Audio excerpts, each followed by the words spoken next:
नवी मुंबई व रायगड जिल्ह्यातील ताज्या बातम्या आणि घडामोडींसाठी सबस्क्राईब करा वादळवारा लाईव्ह चॅनल आणि दाबा बेल आयकॉन.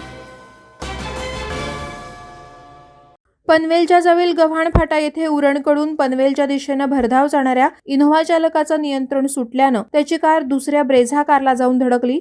या भीषण अपघातात एक जण ठार झाला असून 4 जण जखमी झालेत. सर्व जखमींना बेलापूर येथील अपोलो तसंच कामोठे येथील MGM हॉस्पिटलमध्ये दाखल करण्यात आलंय. इनोव्हा गाडी क्रमांक MH43 AW 2430 वरील चालकानं त्याच्या ताब्यातील वाहन घेऊन उरण येथून पनवेलच्या दिशेनं भरधाव जात होता. त्याची गाडी गव्हाण फाटा येथे आली असता इनोव्हा कार चालकाचं नियंत्रण सुटलं. त्यामुळे कार रस्ता दुभाजक तोडून विरुद्ध दिशेच्या मार्गावर जाऊन पनवेल येथून उरणच्या दिशेने जाणाऱ्या ब्रेझा गाडी क्रमांक MH43 CC 8373 या कारवर जाऊन धडकली.